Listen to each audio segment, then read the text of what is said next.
Buenos días, hermanos. Sé que ya Dios los ha bendecido. Somos benditos, amén. Cerremos un momento nuestros ojos.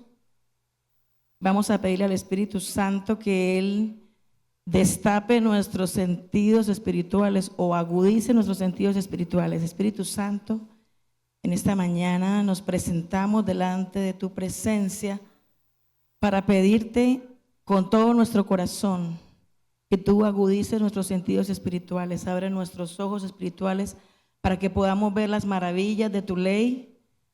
Abre nuestros oídos espirituales también para que podamos escuchar y podamos también tener la disposición de obedecer lo que nos quieres enseñar o quizás recordar, porque ya muchas de estas cosas las sabemos, pero no las practicamos. Danos también esa disposición para ser hacedores de tu palabra y no solamente oidores. Te damos gracias porque cada día quieres hablar a nuestros corazones y quieres seguirnos transformando a tu imagen y semejanza. En Cristo Jesús. Amén. Bien, recuerdo el tema general, es discípulos que transforman su familia e iglesia, y el énfasis de esta semana es discípulos que disciernen su esencia. La semana pasada Samuel nos estuvo compartiendo un tema muy importante y que es lo primero, y quiero recordarles que la primera iglesia de todo ser humano debe ser su hogar, ¿sí? Él nos estuvo haciendo bastantes retos, bueno, sobre todo a los varones que son los encargados. Y nuevamente esta mañana les recuerdo, varón, usted es el encargado de ser la imagen de Papá Dios aquí en la tierra.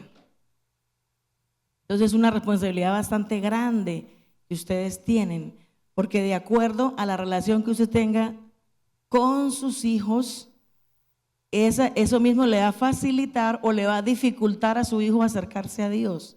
Entonces, ¿por qué es importante que como hombres, varones de Dios, ustedes tomen en serio esta responsabilidad? Hoy vamos a mirar, vamos a estudiar acerca de nuestro rol como discípulos que somos. A mí siempre que me dan un tema me gusta hacerme las siguientes preguntas y estudiarlas para poder decirle, bueno, en primer lugar, ¿qué es un discípulo? Me parece algo tan sencillo, ¿cierto? Pero hay que entender para poder explicar. ¿Qué es un discípulo? Les escucho. Un seguidor, bueno, no necesariamente de Cristo, ¿no?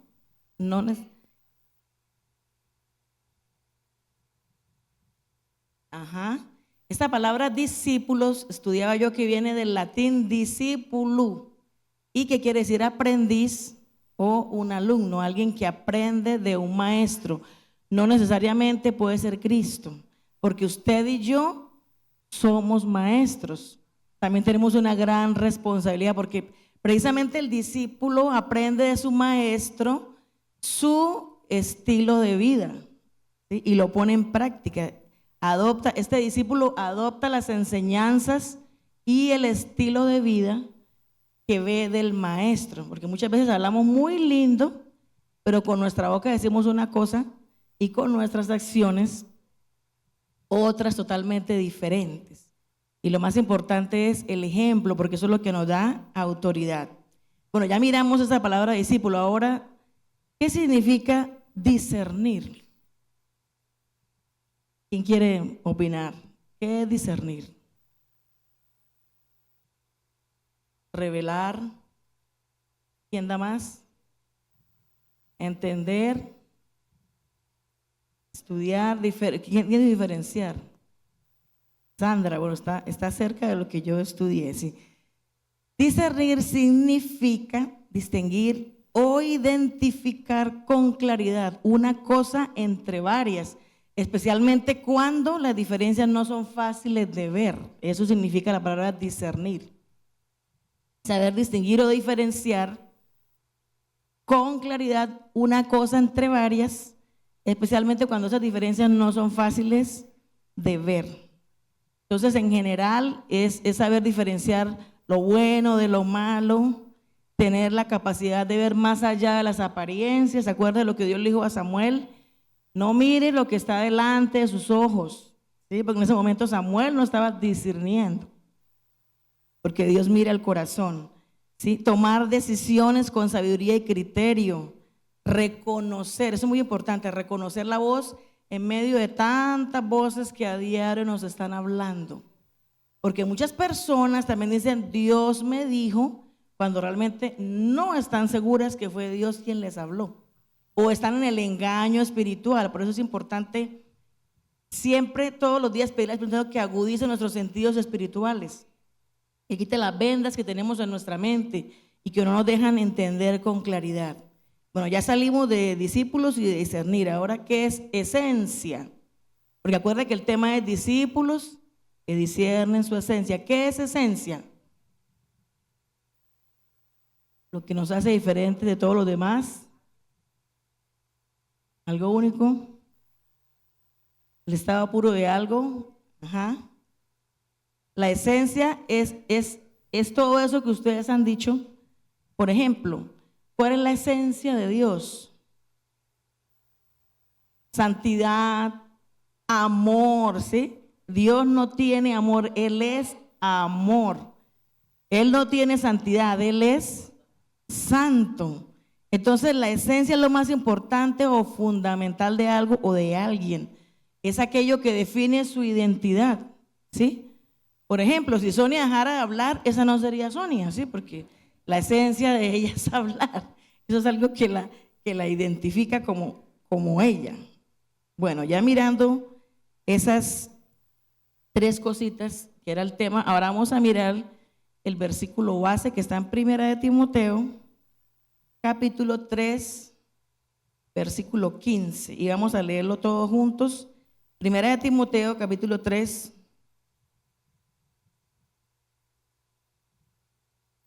verso 15. Si nos pueden colaborar, bueno, listo.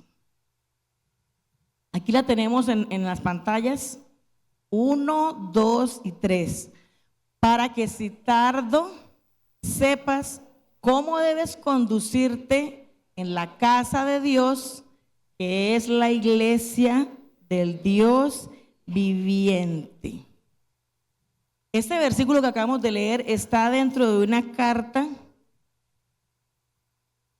Sí, miren, nos faltó, sí, la iglesia del Dios viviente, que es columna y baluarte de la verdad. Sí, yo decía, ¿por qué quedó como en coma? Este versículo está dentro de una carta que Pablo le escribe a su discípulo Timoteo, a su discípulo Timoteo. Y Timoteo en ese momento estaba encargado de pastorear y de poner orden en la vida de la iglesia en Éfeso, ¿sí? Recuerden, también hago aquí una aclaración como para enlazar un poquito lo que habló Samuel el domingo pasado. ¿Cuál fue la primera iglesia de Timoteo? La casa, ¿cierto? Porque ¿cuál fue el testimonio que daban de él? La abuela Loida y la mamá Eunice. No sabemos qué pasó con el papá de él, pero esas dos mujeres fueron muy fundamentales y me imagino que eso fue en casa. Entonces, una vez más, para reforzar la importancia de enseñar a nuestros hijos en casa. Amén. Bueno, aquí Pablo explica la importancia del comportamiento correcto dentro de la comunidad cristiana. Y él hace tres afirmaciones clave sobre la iglesia. La primera, que dice que la iglesia es ¿qué? Casa de Dios. Ahí en el versículo que leíamos, si lo pueden colocar otra vez. La casa de Dios. Dice, para que sepas cómo debes conducirte en la casa de Dios. La iglesia es llamada casa de Dios, ¿cierto?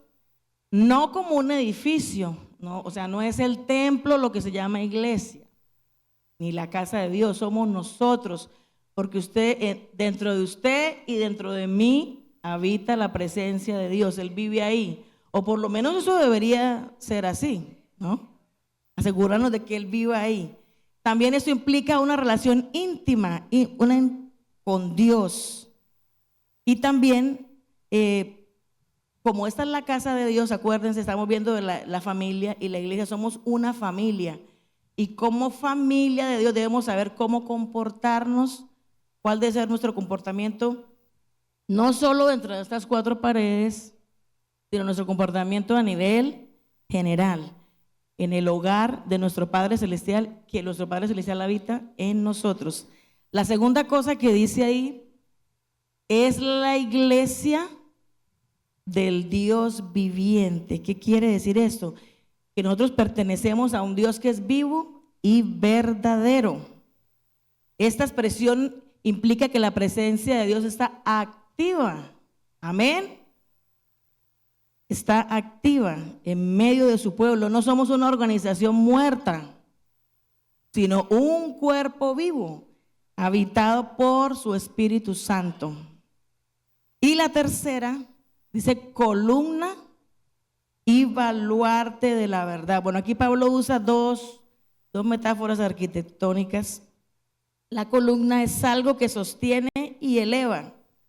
Nuestra misión como iglesia debe ser sostener la verdad del evangelio, pero también mostrarla al mundo. Acuérdate, sostiene y eleva. Sostiene y eleva. ¿Sí? Y baluarte quiere decir que da estabilidad y protección. Aquí la función de nosotros como iglesia es proteger la verdad, especialmente frente a las falsas enseñanzas que, mejor dicho, hoy día sí que están más todavía en auge, ¿sí? Y lo que falta todavía, porque cada día será peor. Entonces, en sentido general y bíblico, columna y baluarte son metáforas que se usan para hablar de soporte, estabilidad y defensa. Ahora sí les pido por favor que me muestren la gráfica. Encontré esta gráfica para que más o menos entendamos. Ahí están las dos. Columna sostiene la verdad y la eleva, ¿no? Y baluarte protege la verdad. Vamos a mirar estas dos cosas en un sentido literal, en un sentido figurado y en un sentido espiritual. Entonces, la columna en el sentido literal es un pilar que sostiene un techo o una estructura, ¿sí? Asegurando que no se derrumbe. ¿Qué pasa si una columna se debilita? Exacto, ya vamos entendiendo, ¿no? Acuérdense que usted y yo somos la iglesia del Dios viviente, somos columna y baluarte de la verdad. Entonces, si la columna se debilita, el edificio se viene abajo. Ahora, la columna en el sentido figurado es algo o alguien que sostiene y mantiene firme una causa, un principio o una verdad. Y columna en el sentido espiritual es la iglesia sosteniendo la verdad de Dios ante el mundo, evitando que la verdad caiga en el olvido o que sea distorsionada, como está sucediendo. La iglesia debe mantener alto la verdad para que todo el mundo la vea, para que todo el mundo la vea. Como dice Mateo, uno no puede encender una luz y colocarla debajo de una cama o de una mesa, ¿no? Porque qué gracia hacemos. La luz se debe colocar en lo alto para que alumbre y las tinieblas se vayan. Ahora, baluarte en el sentido literal, en arquitectura militar, como vemos ahí, es una fortaleza o un muro defensivo que protege contra ataques. Ese es el baluarte. Baluarte en el sentido figurado es algo que protege y defiende de las amenazas externas. Evita que enemigos, vientos o ataques derriben el edificio. Y baluarte en el sentido espiritual es la iglesia sosteniendo la verdad y defendiéndolo de la mentira, la herejía, el error, y protege la verdad para que no sea destruida ni distorsionada. Estamos entendiendo hasta ahí, ¿verdad?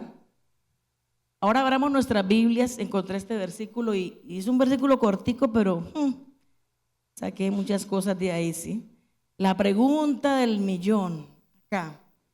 ¿Cómo saber si soy columna o baluarte? Vamos a abrir nuestras Biblias en Gálatas capítulo 2, versículo 9. Y vamos a leerlo también todos juntos. Gálatas 2, 9. ¿Listos? 1, 2 y 3. Y reconociendo la gracia que me había sido dada, Jacobo, Cefas y Juan, que eran considerados como columnas, nos dieron a mí y a Bernabé la diestra en señal de compañerismo, para que nosotros fuésemos a los gentiles y ellos a la circuncisión. Este versículo nos muestra un momento muy especial de la iglesia primitiva, ha sido un momento de unidad, pero también de reconocimiento mutuo. Entonces, el primer punto, para los que quieran apuntar, los que están apuntando, cómo saber, no creerme superior a los demás. No creerme superior a los demás. Les explico. Pablo llega ahí a esa iglesia, y ustedes saben quién es el apóstol Pablo, ¿no? Con tanta autoridad, con tanto renombre, con todas las cosas. Más, sin embargo, vemos cómo él tuvo un acto de humildad, ¿sí? Al acercarse a reunirse con los líderes de la iglesia en Jerusalén. Él fue allí para como exponer el evangelio que él estaba predicando a los gentiles, para confirmar que su mensaje estuviera en armonía con el que los demás apóstoles predicaban. ¿Sí me hago entender? O sea, Pablo se puso bajo supervisión, por así decirlo, para que revisaran qué era lo que él estaba predicando a los gentiles, ¿sí? Y Pablo era un líder de autoridad, podría decir, no, pero ¿por qué tengo que ir allá? Si yo soy superior, yo porque yo tengo aquí la verdad, y yo porque tengo que ir allá a preguntarle a Juan, a Jacobo o a Pedro, que eran líderes principales de la iglesia en Jerusalén. ¿Por qué tengo que ir allá? Pero sin embargo, él fue para constatar que todos los discípulos estaban hablando el mismo idioma. Entonces esto me hace ver que Pablo no se creía superior a ellos, sino que él estuvo dispuesto a ir allí. Segundo punto, no sentir envidia de otros. Y aquí en esta parte me voy a referir a Jacobo, a Cefas, que es el mismo Pedro, y a Juan. No sé, ellos al ver, uy, Pablo vino aquí, ¿cómo así Dios lo autorizó? Pero ¿por qué? Si nosotros somos los líderes, ¿por qué ahora Pablo tiene que venir? Si nosotros somos los autorizados para predicar a todo el mundo. No, ellos reconocieron, mire lo que dice aquí, reconocieron que Dios le había dado una gracia especial a Pablo, y esa gracia se refería a una autoridad, a la autoridad o a un don ministerial que Dios le dio a Pablo para predicar el evangelio. ¿Sí ve? Es tan lindo, o sea, este versículo es tan corto, pero tiene tantas verdades ahí, ¿sí? Ellos no sintieron nunca envidia de lo que Dios le había dado a Pablo, sino que pudieron reconocer, sí, ese es un hombre de Dios, tiene un ministerio especial, Dios le dio una gracia. Tercer punto, tener autoridad y respeto. Dice el versículo, ese que estábamos leyendo, Jacobo, Cefas y Juan, que eran considerados como columnas, eran considerados columnas, o sea, tenían autoridad y tenían respeto de la iglesia. Ellos eran líderes centrales en esa iglesia, y ellos como columnas sostenían la iglesia, ¿sí? Estaban allí con su firmeza y confiabilidad, le daban estabilidad a esa iglesia. Eran firmes y eran confiables. Cuarto, aceptar y apoyar a los demás. Dice el versículo que ellos le dieron la diestra. ¿Qué es la diestra? La mano derecha, ¿sí? Le dieron la mano derecha, y esto era símbolo de aceptación, de acuerdo y de apoyo. Ellos reconocieron a Pablo y a Bernabé como verdaderos ministros del evangelio, ¿sí? Lo acogieron, le dieron aceptación a estas dos personas también, que aunque no estaban con ellos en el mismo lado, sin embargo reconocían que Dios les había dado algo especial. Quinto, no entrar en competencia. Ay, Dios mío, de este mal la iglesia sufre bastante, ¿no? Cuando se ve que que Dios está levantando a alguien con una gracia especial, en vez de alegrarnos, vemos por dónde sacarle el aire, ¿no? Por dónde desinflarlo, por dónde aplastarlo. Pero aquí en este versículo no vemos eso. Se reconocieron diferentes misiones, pero el mismo evangelio. ¿Cuáles eran las diferentes misiones?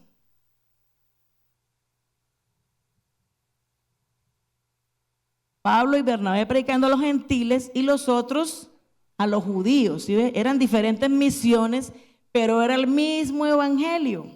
Era el mismo evangelio. Entonces, Pedro, Jacobo y Juan eran ministros principales a los judíos y Bernabé y Pablo a los gentiles. Muy bien, María Eugenia. Entonces nos dijeron, no, pero ¿por qué tiene que ser Pablo y Bernabé?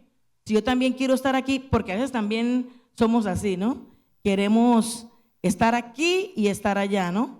Queremos ocupar todos los puestos, como un bus, ¿no? Queremos estar llenos de puestos y le vamos quitando oportunidad a otra gente de que surja, porque muchas veces queremos perpetuarnos también en un puesto o en un cargo y no dejamos que otros surjan. Pero esto fue muy diferente en la iglesia primitiva, fue bastante diferente. Quinto punto, estar en sujeción. Sí, perdón. Era para si estaban dormidos. Sexto, estar en sujeción. Pablo no era un rebelde separado de los apóstoles. Su ministerio fue reconocido por los líderes principales, ¿sí? Aunque tenía mucho conocimiento, aunque había sido un hombre muy preparado desde niño, sin embargo, veo yo en la actitud de Pablo una actitud de sumisión, ¿sí? De sujeción. Séptimo, amar la unidad a pesar de la diversidad. Amar la unidad a pesar de la diversidad. A veces pensamos que unidad es que todos nos vestimos iguales, pensamos iguales y no somos así porque Dios no nos creó a todos ahí como muñecos de serie, ¿no? En serie. Somos diferentes y eso es lo que nos hace únicos, eso es lo que nos hace o hace que la vida sea más bonita, ¿no? Porque tal todos iguales sería muy aburrido, ¿no? Aunque había diversidad de públicos judíos y gentiles, había esa unidad en el mensaje del evangelio. Todos predicaban lo mismo, todos predicaban lo mismo. Y octavo, estar dispuesto a servir con los dones que Dios me ha dado, que también es otra cosa en la que muchos en la iglesia fallamos. Bueno, me meto ahí, aunque trato de servir en lo que más pueda, pero muchas veces hay muchos dones ahí sentados en las sillas, ¿sí? Hay muchas personas que pudieran poner su servicio al Señor, pero ¿sí? No lo hacen. No sé qué será el motivo por el cual no lo hacen, quizás pena, miedo, bueno, no sé, o de pronto ni conocen y tienen esos dones, ¿no? Siempre hay que dar un paso para poder saber si sirvo o no sirvo. Entonces, la iglesia reconocía que el evangelio debía ir a todas las naciones, pero también reconocía que cada líder tenía un llamado específico, ¿sí ven? Cada uno de ustedes, es que ninguno de los que han nacido en el mundo, ni siquiera los locos que están en la calle, que llamamos indigentes, ellos también nacieron, aunque si fuera con un solo don. ¿Sí? Nadie vino aquí sin nada. Por lo menos alguien tiene uno. Y qué bueno que verdad cada persona, si pusiéramos en práctica o pusiéramos al servicio de Dios eso que Dios nos ha dado, sería maravilloso. Amén. Ahora yo voy a hablarles de un personaje que tuvo las características para ser, pero que infortunadamente no fue. Este fue un reconocido juez de Israel, dotado por Dios con una fuerza sobrenatural. Muy bien, Sansón. Vamos a hablar de él. También cuando leí esto, fui bastante confrontada con esta palabra. Como todos saben, la mamá de Sansón era estéril, ¿cierto? Sin embargo, Dios la visitó y le dio la capacidad de tener un hijo. Se apareció a ellos, le dio las instrucciones. ¿Cuáles instrucciones le dio Dios a los padres de Sansón? ¿Qué les dijo? Que Sansón iba a ser nazareo. O sea, antes de que naciera, ya Dios había determinado lo que quería que Sansón fuera. Nazareo.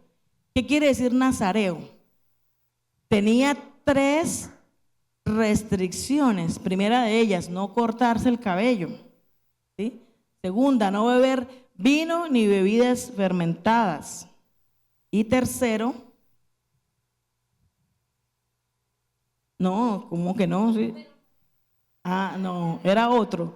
No tocar cadáveres, no tocar muertos, no tocar muertos.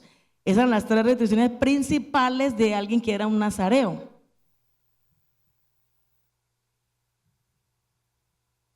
Y ustedes ya saben que Sansón violó todas estas 3 restricciones. Todas las violó. Vamos a mirar. Me dice no beber vino ni bebidas fermentadas.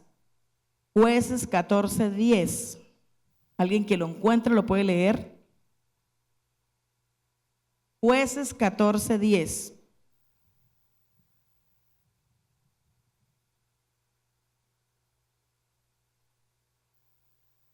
Y ustedes se imaginen, en otra versión que yo leí decía, así solían hacer los jóvenes de la alta sociedad. O sea, y usted sabe qué se hacen, qué se bebe en esos banquetes. No creo que sea ni frutiño, ni agua con gas, ni limonada, ni sonti, nada de esas cosas se bebe ahí. Chicha sí, porque ni chicha ni limonada, pero en este caso sí, chicha.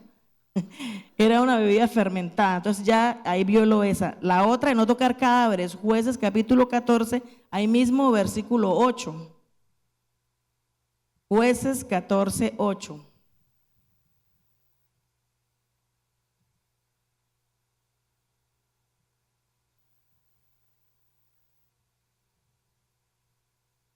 Y aquí que en el cuerpo del león había un enjambre de abejas y un panal de miel. Días antes se le había matado un león y lo dejó a un lado del camino.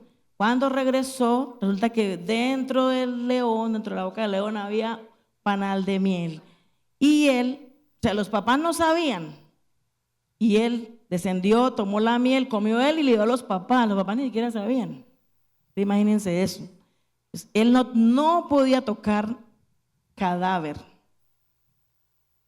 Entonces, mire cómo él empezó a jugar con esos dones, con ese llamado, con ese propósito que Dios le había dado.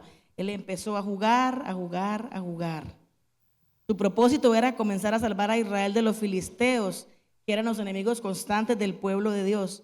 Pero su carácter impulsivo lo llevó a cometer graves errores que lo sacaron del propósito que Dios había diseñado para él. Vamos a mirar 2 errores de Sansón. El primero, descubrió su corazón. Jueces 16:17. Y les hago aquí como un resumen para no leer todo el capítulo.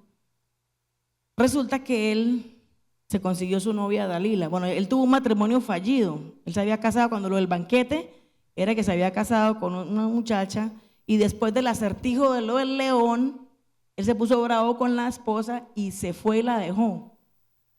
Cuando ya él regresa por la esposa, ya el papá la había casado con un padrino de la boda de Sansón. Entonces Sansón se puso bravo y amarró varias zorras, cola con cola, y mandó eso, prendió fuego y le prendió fuego a todos sembrados. Bueno, total, terminaron matando al papá y a la que había sido esposa de él. Sí. Entonces luego él pasó el tiempo y luego dice que se enamoró de Dalila, una mujer filistea. También porque otra de las cosas, los papás le decían, cuando decían, me gustó esta, pero le decían, pero Sansón, acuérdese, aquí hay tantos en su mismo pueblo, hay mujeres, ¿por qué tiene que ir a buscar a otro lado? Pero siempre Sansón lograba quebrar a sus padres, lograba quebrarlos, ¿sí? y terminaban haciendo lo que él quería, los papás. Menos mal que eso no pasa con los papás de hoy día. Somos firmes en nuestra voluntad y no nos dejamos quebrar por nuestros hijos. Eso solo pasaba por allá en ese tiempo. Por aquí no sucede eso. Entonces consiguió la novia Dalila y los filisteos vinieron al darse cuenta, le vamos a pagar muy bien si usted hace que descubra cuál es el secreto de su fuerza. Y ella empezó día tras día, ay, mi amor, me imagino que le sobaba la cabeza, las orejas, no sé qué más le sobaría. Si tú me amas, por favor, dime cuál es el secreto de esa fuerza. Y él empezaba a tomarle el pelo. Si hacen esto, lo otro, ¿sí? Hasta que ya hubo un momento de quiebre de Dalila. Ay, empezó a llorar, la manipuladora. No me amas, no me amas. Si me amaras, me dirías la verdad. Y Sansón, viendo que las anteriores, porque las veces que ella decía, si él decía, si me amarran con tantas cuerdas, Sansón, los filisteos sobre ti, y él no le ponía bravo con ella. Oiga, usted sí es, ¿qué tal usted? No, estoy poniendo a prueba. Y mire, no le importó. Siguió como nada ahí hasta que vino el punto de quiebre. Donde esta mujer, y vamos a leer ese versículo, dice, le descubrió pues todo su corazón. Esta es una parte, ¿sí? Y le dijo el secreto. Nunca a mi cabeza llegó navaja, porque soy nazareo de Dios desde el vientre de mi madre. Si fuera rapado, mi fuerza se apartará de mí y me debilitaré y seré como todos. Entonces, descubrió su corazón con la persona equivocada, ¿sí? Porque descubrir el corazón es bueno. Muchas veces nos dicen, pero por favor, mire pero descubrirlo ¿con quién? Primero que todo delante de Dios. Pero muchas veces con Dios no lo descubrimos, ¿no? O sea, aunque a Dios no podemos ocultar nada, Él le encanta que uno le diga las cosas. Y también hay personas indicadas a quienes, si nosotros estamos luchando con algo, con algún pecado oculto, con alguna debilidad, pudiéramos acercarnos a esas personas para que nos ayudaran, pero Él le descubrió el corazón a una persona equivocada, ¿sí? Esto de descubrir el corazón implica confianza, pero también discernimiento. Y Sansón traicionó su llamado cuando se dejó manipular por Dalila, que le pedía que le revelara ese secreto de su fuerza. Este acto lo dejó expuesto y sin protección, no solo físicamente, sino también espiritualmente, porque en ese momento, cuando él dijo o confesó cuál era el secreto, reveló ese secreto que no debía ser revelado, es como si hubiera traicionado a Dios y esa relación con Dios se rompió, ¿sí? Se rompió. Segundo error de Sansón, aquí sí que hay bastante tela por cortar, Dios mío. Dormirse sobre las rodillas de Dalila. Y ella hizo que él se durmiese, versículo 19 de Jueces 16, y ella hizo que él se durmiese sobre sus rodillas. Y llamó a un hombre quien le rapó las 7 guedejas de su cabeza. Y ella comenzó a afligirlo, pues su fuerza se apartó de él. Sí, él pensó, esta vez como las otras veces, pero no. Ya había caído, más bajo ya quizá no podía caer.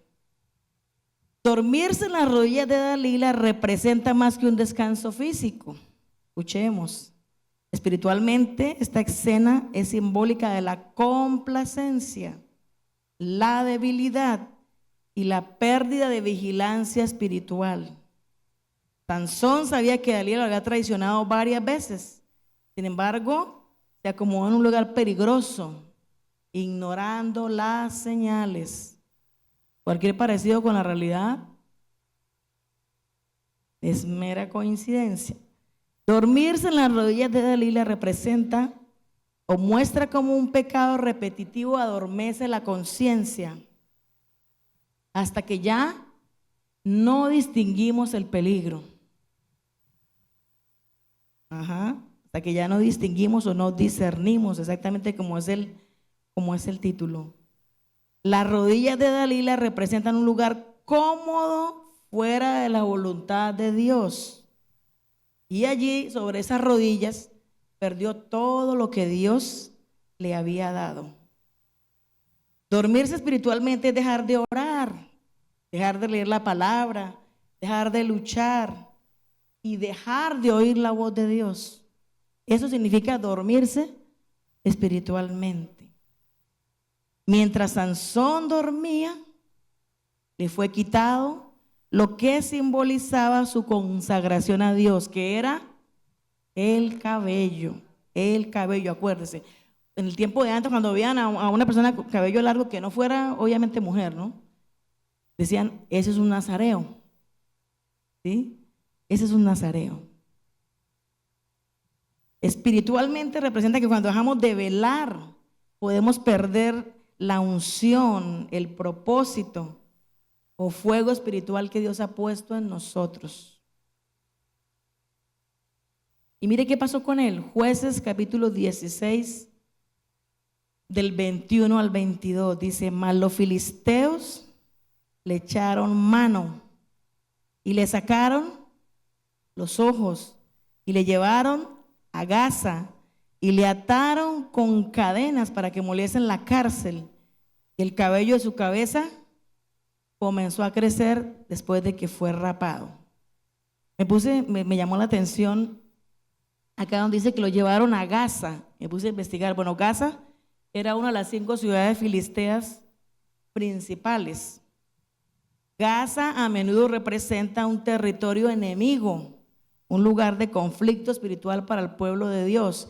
Si lo traemos a la época actual, ¿qué está pasando en la franja de Gaza? Un lugar de conflicto, ¿sí ven? Gaza representa el lugar donde el enemigo busca debilitar y avergonzar al Hijo de Dios. Gaza representa una zona de batalla entre la carne y el espíritu. Pero también, mire, esto me llamó mucho la atención. También puede simbolizar los lugares dentro de nosotros donde aún hay resistencia a Dios. ¿Sí? O sea, dentro de nosotros también puede haber una Gaza. Dentro de nosotros. Si nos estamos resistiendo a Dios, tenemos una Gaza dentro de nosotros. Gaza puede representar la vida en la frontera espiritual. Acuerden que Gaza es frontera, una frontera espiritual donde alguien vive cerca de la bendición de Dios, pero todavía expuesto a influencias mundanas. Y miren que si usted mira los primeros versículos de Jueces 16, vemos que Sansón tuvo una victoria en Gaza. Dice ahí, es que hasta vergüenza, que él fue allá a Gaza a acostarse con una prostituta. Sí, imagínense eso ustedes, un nazareo buscando una prostituta. Y dice que cuando lo supieron los filisteos dijeron: vamos a cerrar las puertas de la ciudad para que no se escape y lo podemos matar. ¿Qué hizo Sansón? Sí, efectivamente cerraron las puertas de la ciudad. Imagino que eran unas puertas grandes con muchos cerrojos, candados. Me imagino que eso era algo muy, muy pesado, muy fuerte, y era una seguridad tremenda. Pero ¿qué hizo Sansón? Arrancó las puertas como si nada, como si levantara una silla de estas, ¿sí? Se la llevó, ¿sí? Tuvo una victoria ahí en Gaza, pero ahora en estas circunstancias está en una situación humillante y degradante en el sentido literal, pero también espiritual y simbólico, obviamente. ¿Sabe que le pusieron a moler? Y ese trabajo de moler era para las bestias de carga, ¿sí? Los bueyes, los burros, o para los esclavos. Pero normalmente lo hacían esclavos, porque era una piedra de molino girada con la fuerza física, era algo muy pesado. Entonces ahora vemos a Sansón, que antes era un juez fuerte y temido, rebajado a un esclavo y sin ojos, no, sin vista, haciendo trabajos de bestia. Dios no lo había escogido para eso. Era una forma de castigo, burla y humillación pública por parte de los filisteos. Ellos estaban felices, se le hacían burla y todo eso.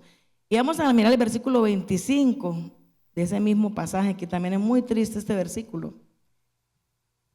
Y aconteció, versículo 25 del pasaje 16, y aconteció que cuando sintieron alegría en su corazón, los filisteos obviamente, ¿no?